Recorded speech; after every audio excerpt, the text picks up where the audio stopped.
શ્રેણી 6 ગણિત પ્રકરણ 3 સંખ્યા સાથે રમત. પહેલો મુદ્દો એમાં આપણે જોઈશું કે સંખ્યાનો અવયવ. તો જે સંખ્યા વડે આપેલી સંખ્યાને નિશેષ ભાગી શકાય તે સંખ્યાને આપેલી સંખ્યાનો અવયવ કહે છે. આપણે એક ઉદાહરણ દ્વારા સમજીશું. દાખલા તરીકે 10 એને 1, 2 અને 5 વડે નિશેષ ભાગી શકાય છે. એટલે આપણે 10 ભાગ્યા 1 કરીએ તો શેષ 0 આવે, 10 ભાગ્યા 2 કરીશું તો પણ શેષ 0 આવશે, 10 ભાગ્યા 5 કરીશું તો પણ શેષ 0 આવશે. એટલે કે 10ને આપણે 1, 2 અને 5 વડે નિશેષ ભાગી શકીએ છીએ. તેથી 1, 2 અને 5 એ 10ના અવયવો છે. હવે 1 એ દરેક સંખ્યાનો અવયવ છે. કોઈ પણ સંખ્યા હોય એનો એક અવયવ તો છે જ. દરેક સંખ્યાનો નાનામાં નાનો અવયવ 1 છે. હવે આપણે ઉદાહરણ જોઈએ એમાં. દાખલા તરીકે 6 બરાબર 1 ગુણ્યા 6. આ 6ના અવયવ છે. 6ના અવયવ 1 ગુણ્યા 6. એમાં એક અવયવ 1 છે. એટલે 1 એ દરેક સંખ્યાનો અવયવ છે. 18ના અવયવ 1 ગુણ્યા 18. તેમાં એક અવયવ તો 1 આપેલો છે. એટલે કોઈ પણ સંખ્યા લઈએ તો એમાં એક અવયવ તો આવે જ છે. એટલે દરેક સંખ્યાનો અવયવ 1 છે અને એ નાનો અવયવ છે, નાનામાં નાનો અવયવ છે. દરેક સંખ્યા પોતે પોતાનો અવયવ છે અને દરેક સંખ્યાનો મોટામાં મોટો અવયવ સંખ્યા પોતે જ છે. દાખલા તરીકે 7ના અવયવ પાડું તો 7ના અવયવ 7 ગુણ્યા 1. આ સિવાય બીજા કોઈ અવયવ પડતા નથી. તો આમાં મોટામાં મોટો અવયવ કયો છે? 7, જે સંખ્યા પોતે જ છે. એટલે પોતે પોતાનો અવયવ છે ને મોટામાં મોટો અવયવ પણ પોતે જ છે, સંખ્યા પોતે છે. બીજું ઉદાહરણ લઈએ. દાખલા તરીકે 15. તો 15ના અવયવ 3 પંચા 15. બીજા અવયવ 15ના અવયવ 15 એકા 15. તો 15ના આપણે બધા અવયવ ભેગા લખીશું તો 1, 3, 5 અને 15. આ ચારે ચાર અવયવ 15ના છે. એમાં સૌથી મોટો અવયવ કયો છે? 15. એટલે સંખ્યા પોતે જ છે. તો સંખ્યા પોતે એ પોતાનો અવયવ તો છે જ, પણ મોટામાં મોટો અવયવ પણ સંખ્યા પોતે જ છે. સંખ્યાને તેના અવયવ વડે નિશેષ ભાગી શકાય છે. એટલે આ જે સંખ્યાના અવયવ છે એ બધા અવયવ વડે સંખ્યાને નિશેષ ભાગી શકાય. દાખલા તરીકે આપણે એક ઉદાહરણ જોઈએ કે 16ના અવયવ કયા છે? 1, 2, 4, 8 અને 16. એટલે કે 1ના ઘડિયામાં 16 આવે, 2ના ઘડિયામાં 16 આવે, 4ના ઘડિયામાં પણ 16 આવે, 8ના ઘડિયામાં અને 16ના ઘડિયામાં. આ બધા જ ઘડિયામાં 16 આવે એટલે આ 16ના અવયવ કહેવાય. તો આ બધી જ સંખ્યા વડે આપણે 16ને નિશેષ ભાગી શકીએ છીએ. 1, 2, 4, 8 અને 16 વડે 16ને નિશેષ ભાગી શકાય છે. હવે સંખ્યાનો અવયવ તે સંખ્યા કરતાં નાનો અથવા તે સંખ્યાની બરાબર હોય છે. એટલે શું? દાખલા તરીકે 34ના અવયવ કયા છે? 1, 2, 17 અને 34. હવે આમાં આ બધા અવયવ છે, 4 અવયવ છે. એમાં 1, 2 અને 17 આ 3 અવયવ એવા છે કે જે 34 કરતાં નાના છે. અને આ 34 કેવો છે? એ સંખ્યાના બરાબર છે. એટલે કોઈ પણ સંખ્યાના અવયવ આપણે પાડીએ તો સંખ્યાના જેટલા હોય અથવા સંખ્યા કરતાં નાના હોય. એટલે સંખ્યાના બરાબર હોય અથવા સંખ્યા કરતાં નાના હોય. અહીંયા આપણે જોઈએ કે 34ના અવયવ એ 34 કરતાં નાના પણ છે અને 34ની બરાબર પણ છે. સંખ્યાના અવયવો નિશ્ચિત સંખ્યામાં હોય છે. હવે બીજો મુદ્દો જોઈશું. સંખ્યાનો અવયવી. આપેલી સંખ્યા વડે નિશેષ ભાગી શકાય તેવી દરેક સંખ્યાને આપેલી સંખ્યાનો અવયવી કહે છે. એક ઉદાહરણ જોઈએ. દાખલા તરીકે 7 વડે 7, 14, 21, 28 આગળ ડેશ ડેશ ડેશ એટલે અનંત સુધી ને નિશેષ ભાગી શકાય છે. આપણે 7 વડે 7ને ભાગી શકીએ છીએ, 7 વડે 14ને પણ નિશેષ ભાગી શકીએ છીએ, 7 વડે 21ને પણ નિશેષ ભાગી શકીએ છીએ, 7 વડે 28ને પણ નિશેષ ભાગી શકીએ છીએ. તો આ બધી જ સંખ્યાઓ 7, 14, 21, 28 વગેરે સંખ્યાઓને આપણે 7ના અવયવીઓ કહીએ છીએ. હવે આમાં પણ કેટલાક મુદ્દા આપણે સમજીશું. દરેક સંખ્યા પોતે પોતાનો અવયવી છે. એટલે શું?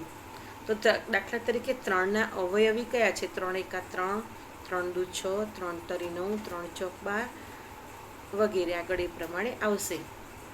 તો અહીંયા આપણે જોઈએ કે 3ના અવયવીની શરૂઆત 3થી થાય છે, જે સંખ્યા પોતે છે. એટલે સંખ્યા પોતે પોતાનો અવયવી છે. બીજો મુદ્દો જોઈશું એમાં આગળ. દરેક સંખ્યા એકનો અવયવી છે. એટલે શું? તો 1 એકુ 1 એમાં એક અવયવ આવે છે, અવયવી એક આવે છે. 2 એકા 2 તો એમાં પણ એક આવે છે. 3 એકા 3, 4 એકા 4 એટલે દરેક સંખ્યાનો અવયવી એક છે. દરેક સંખ્યાના અવયવીઓ અસંખ્ય હોય છે. દાખલા તરીકે 5ના અવયવી જો તો 5 એકા 5, 5 દુ 10, 5 તરી 15, 5 ચોક 20 વગેરે વગેરે. તો અહીંયા આગળ છેલ્લી સંખ્યા આપણને મળતી નથી, એટલે અસંખ્ય છે. એટલે કે દરેક સંખ્યાના અવયવીઓ અસંખ્ય છે. કોઈ પણ સંખ્યાનો નાનામાં નાનો અવયવી સંખ્યા પોતે જ છે. તો ઉદાહરણ જોઈએ કે 8ના અવયવી કેટલા છે? 8 એકા 8, 8 દુ 16, 8 તરી 24, 8 ચોક 32 વગેરે આગળ આવશે આગળ. તો અહીંયા અવયવીની શરૂઆત 8થી જ થાય છે, જે સંખ્યા પોતે છે. એટલે સંખ્યાનો નાનામાં નાનો અવયવી એ સંખ્યા પોતે છે. હવે આપણે સ્વાધ્યાય જોઈશું. સ્વાધ્યાય 3.1 એમાં પહેલો દાખલો. હવે પહેલા દાખલામાં ઘણા બધા દાખલા છે, એમાંથી હું તમને 1-2 સમજાવું છું અહીંયા. એમાં પહેલું જોઈશું 23. હવે 23ના અવયવ કયા પડે? તો 23 એકા 23 એક જ ઘડિયામાં આવે છે, બીજા કોઈ ઘડિયામાં આવતા નથી. માટે 23ના તમામ અવયવો એમાં 1 અને 23 એમ 2 જ અવયવ છે. આપણે પહેલાંનો બીજો જોઈશું આગળ 36. હવે 36 કયા કયા ઘડિયામાં આવે? તો 36 એકા 36 એટલે 1 ગુણ્યા 36, 18 દુ 36 એટલે 2 ગુણ્યા 18, 12 તરી 36 એટલે 3 ગુણ્યા 12, 4 9 36 એટલે 4 ગુણ્યા 9, છાયો છાયો 36 એટલે 6 ગુણ્યા 6. તો અહીંયા આપણે તમે જુઓ કે 36ના આપણે તમામ અવયવો લખીશું તો 1, 2, 3, 4 પછી 6, પછી ઊંધા જઈએ તો 9, 12, 18 અને 36. આ બધા 36ના અવયવો છે. તો આ રીતે દાખલા નંબર 1માં કુલ 9 દાખલા છે, એમાંથી મેં 2 તમને ગણીને બતાવ્યા, બાકીના તમે જાતે ગણજો. હવે દાખલા નંબર 2 એમાં 3 દાખલા છે, એમાંથી હું તમને 1 ગણીને બતાવું છું. પ્રથમ 5 અવયવી લખો. એમાં ત્રીજો છે 9, સી છે 9. હવે 9ના આપણે 5 અવયવી લખવાના, એટલે 9નો ઘડિયો 5 સુધી લખવાનો. તો 9 એકા 9, 9 દુ 18, 9 તરી 27, 9 ચોક 36, 9 પંચા 45. એટલે 9ના પ્રથમ 5 અવયવી એટલે 9, 18, 27, 36 અને 45. આ 5 એના પ્રથમ અવયવી છે. દાખલા નંબર 3માં જોડકા છે, જે તમે ચોપડીમાંથી જાતે કરી શકશો. દાખલા નંબર 4, 100 સુધીના 9ના બધા અવયવી લખો. એટલે 9નો ઘડિયો લખવાનો, એમાં 100 સુધીના અવયવ આવે ત્યાં સુધી આપણે લખવાનો. તો 9 એકા 9, 9 દુ 18, 9 તરી 27, 9 ચોક 36, 9 પંચા 45, 9 છક 54, 9 સિત્તા 63, 9 અઠ્ઠા 72, 9 × 9 = 81, 9 × 90, અહીંયા 90 આવે. આપણે 100 સુધી લેવાનું એટલે એક આગળ લઈશું હજી. 11 × 9 એટલે 99. તો આ બધા અવયવીને આપણે ભેગા લખી દઈએ તો 9ના 100 સુધીના બધા અવયવી 9, 18, 27, 36, 45, 54, 63, 72, 81, 90 અને 99. તો અહીંયા આપણું સ્વાધ્યાય 3.1 પૂરું થાય છે. બાકીના દાખલા તમે જાતે ગણજો. શ્રેણી 6 ગણિત. વિદ્યાર્થી મિત્રો, આપણે છેલ્લા વિડીયોમાં સ્વાધ્યાય 3.1ના દાખલા જોયા હતા. હવે આપણે આગળ સમજીશું. એમાં પહેલો મુદ્દો છે અવિભાજ્ય સંખ્યા. જે સંખ્યાને 1 અને તે સંખ્યા પોતે એમ માત્ર 2 જ અવયવ છે તે સંખ્યાને અવિભાજ્ય સંખ્યા કહે છે. દાખલા તરીકે 2, 3, 5, 7, 11, 13 વગેરે.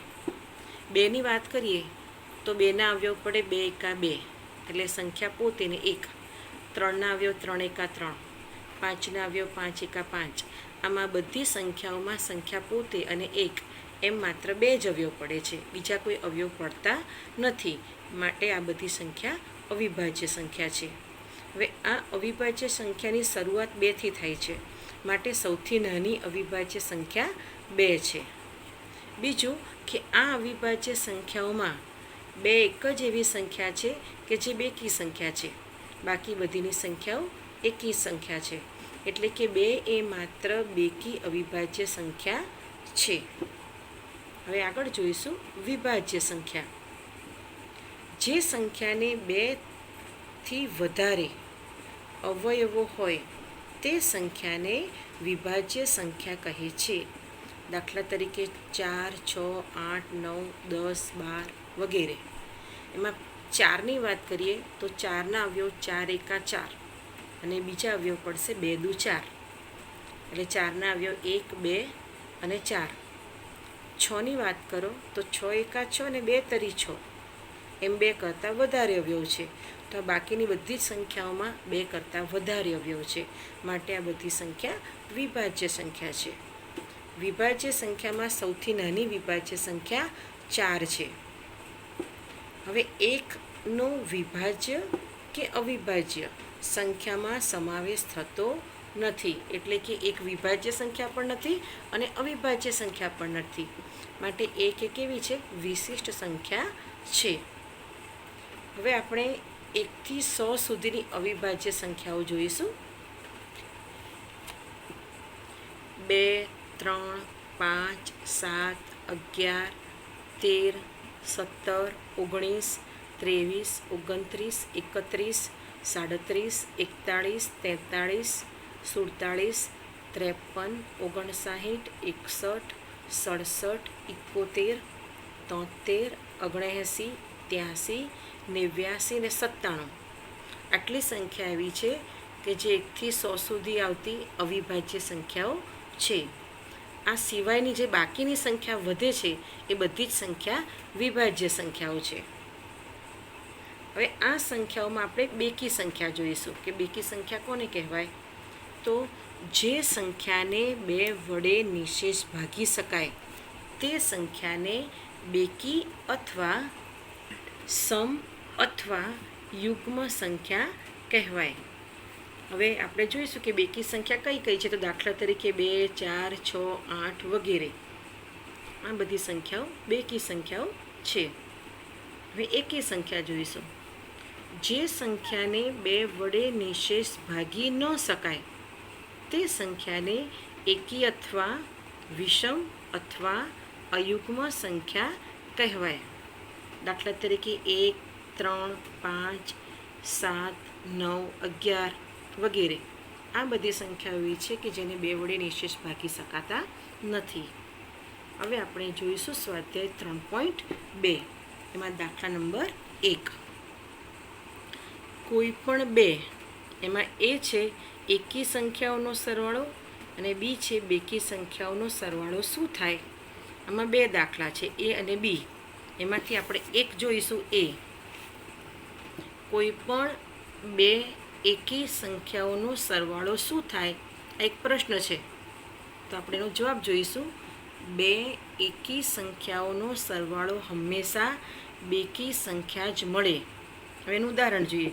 દાખલા તરીકે 3 વત્તા 5, આ બંને એકી સંખ્યા છે, એનો સરવાળો થાય છે 8, જે બેકી સંખ્યા છે. બીજું ઉદાહરણ જોઈએ. 7 વત્તા 9, આ બંને એકી સંખ્યા છે, બે એકી સંખ્યાનો સરવાળો કરીએ તો 16, એટલે કે બેકી સંખ્યા આવે છે. એટલે આપણે અહીંયા જોયું કે કોઈ પણ બે એકી સંખ્યા હોય તેનો સરવાળો હંમેશા શું આવે? બેકી સંખ્યા આવે છે. દાખલા નંબર 2. હવે દાખલા નંબર 2માં શું છે કે નીચે જણાવેલા વાક્યો સાચા છે કે ખોટા તે જણાવો. એમાં પહેલા 3 તમને આવડી એવા છે, આગળના હું સમજાવું છું. એમાં ડી જોઈશું. જો બેકી સંખ્યાને 2 વડે ભાગવામાં આવે તો ભાગાકાર હંમેશા એકી સંખ્યા હોય છે. તો આ વિધાન ખોટું છે. કેમ કે ભાગાકાર હંમેશા એકી જ મળે એવું ન પણ હોય. હંમેશા એકી હોય એવું ન હોય, બેકી પણ હોય. તો આપણે એના માટે ઉદાહરણ જોઈશું. દાખલા તરીકે 10/2 બંને બેકી સંખ્યા છે, તો એનો ભાગાકાર કરીએ તો 5 આવે છે. અહીંયા 14, એને 2 વડે ભાગીએ, 14 એ બેકી સંખ્યા છે, 14ને 2 વડે ભાગતા 7 આવે છે. તો અહીંયા 10 અને 14 આ બંને બેકી સંખ્યા છે, અને એને 2 વડે ભાગીએ છીએ તો જવાબમાં એકી સંખ્યા આવે છે. એ રીતે બીજું ઉદાહરણ. 16/2 એટલે 8, 20/2 એટલે 10. તો અહીંયા 16 અને 20 આ બંને બેકી સંખ્યા છે, અને 2 વડે ભાગે તો જવાબ બેકી આવે. એટલે બેકી સંખ્યાને 2 વડે ભાગવાથી એકી સંખ્યામાં પણ જવાબ આવે અથવા બેકી સંખ્યામાં પણ આવે. પણ અહીંયા એમ પૂછ્યું છે કે જવાબ હંમેશા એકી સંખ્યામાં આવે, એટલે વિધાન ખોટું છે. બીજું જોઈશું. બધી અવિભાજ્ય સંખ્યા એકી સંખ્યા છે, તો આ વિધાન પણ ખોટું છે. હમણાં આપણે અવિભાજ્ય સંખ્યાઓ જોઈ, એમાં અવિભાજ્ય સંખ્યાની શરૂઆત 2થી થતી હતી, અને આપણે જોયેલું કે 2 એ બેકી અવિભાજ્ય સંખ્યા છે. એટલે આપણે આના ઉપરથી કહી શકીએ કે બધી જ અવિભાજ્ય સંખ્યા એકી છે. એ વિધાન ખોટું છે. જુઓ, 2 એ અવિભાજ્ય સંખ્યા છે જે બેકી સંખ્યા છે, તેથી દરેક અવિભાજ્ય સંખ્યા એકી જ હોય તેમ ન કહી શકાય. આગળ જોઈશું. અવિભાજ્ય સંખ્યાને અવયવ હોતો નથી, તો આ વિધાન પણ ખોટું છે. કેમ? કારણ કે અવિભાજ્ય સંખ્યાને એક અને સંખ્યા પોતે એમ 2 અવયવો છે. અહીંયા એમ કીધું છે કે અવયવ હોતો નથી, એટલે ખોટું છે. કેમ કે એને 2 અવયવ છે, એક તો એક અને સંખ્યા પોતે. તો આપણે એક ઉદાહરણ જોઈએ. દાખલા તરીકે 7 એ અવિભાજ્ય સંખ્યા છે, તો 7ના અવયવ 1 × 7, તો અહીંયા 2 અવયવ છે. આગળ જોઈશું. 2 અવિભાજ્ય સંખ્યાઓનો સરવાળો હંમેશા બેકી સંખ્યા છે, તો આ વિધાન પણ ખોટું છે. કેમ કે 2 અવિભાજ્ય સંખ્યાનો સરવાળો એકી સંખ્યા પણ હોય અથવા બેકી સંખ્યા પણ હોઈ શકે. એના આપણે ઉદાહરણ જોઈશું. અહીંયા 2 અને 3 એ બંને અવિભાજ્ય સંખ્યા છે, એનો સરવાળો કરીએ તો 5 આવે છે, અને 5 કેવી છે? એકી સંખ્યા. 3 અને 7 આ બંને પણ અવિભાજ્ય સંખ્યા છે, અને એનો સરવાળો કરીએ તો જવાબ 10 આવે છે. 10 કેવા છે? બેકી સંખ્યા. એટલે 2 અવિભાજ્ય સંખ્યાનો સરવાળો હંમેશા બેકી હોય એવું હોઈ શકે નહીં. જવાબ એકી સંખ્યામાં પણ હોય અથવા બેકી સંખ્યામાં પણ હોય. આગળ જોઈએ આપણે. 2 એ એકમાત્ર બેકી અવિભાજ્ય સંખ્યા છે, તો આ વિધાન સાચું છે. કારણ કે આપણે જોયું કે અવિભાજ્ય સંખ્યાઓની શરૂઆત 2થી થાય છે. એમાં 2 એક જ એવી છે કે જે બેકી સંખ્યા છે, બાકી બધી જ સંખ્યાઓ એકી અવિભાજ્ય સંખ્યા છે. કારણ કે 2 એ બેકી સંખ્યા છે અને તે સૌથી પહેલી અવિભાજ્ય સંખ્યા છે. આગળ જોઈશું. બધી બેકી સંખ્યા વિભાજ્ય સંખ્યા છે, તો આ વિધાન ખોટું છે. કારણ કે 2 એ બેકી સંખ્યા છે, પણ તે વિભાજ્ય સંખ્યા નથી, અવિભાજ્ય સંખ્યા છે. માટે બધી બેકી સંખ્યાઓ વિભાજ્ય સંખ્યા નથી. બે કેવી છે? બેકી સંખ્યા છે, પણ બેના અવયવ 2 એકા 2, 2 અને 1 એમ માત્ર 2 જ અવયવ પડે છે. એટલે 2 એ અવિભાજ્ય સંખ્યા છે, વિભાજ્ય સંખ્યા નથી. એટલે અહીંયા જે કીધું છે કે બેકી સંખ્યા વિભાજ્ય સંખ્યા છે, તો એ વિધાન ખોટું છે. આગળ જોઈએ, 2 બેકી સંખ્યાઓનો ગુણાકાર બેકી સંખ્યા હોય છે, તો આ વિધાન સાચું છે. કારણ કે 4 ગુણ્યા 2 તો 4 દુ 8, આ બંને બેકી સંખ્યા છે, એનો ગુણાકાર પણ બેકી સંખ્યા. 6 દાન 60, તો 6 ગુણ્યા 10 આ બંને બેકી સંખ્યા, 60 પણ બેકી સંખ્યા. 12 ગુણ્યા 14 168, તો 12 અને 14 બંને બેકી સંખ્યા છે, માટે એનો ગુણાકાર 168 એ પણ બેકી સંખ્યા. માટે બધા જ ગુણાકારમાં જે જવાબ છે તે બેકી સંખ્યાઓ છે.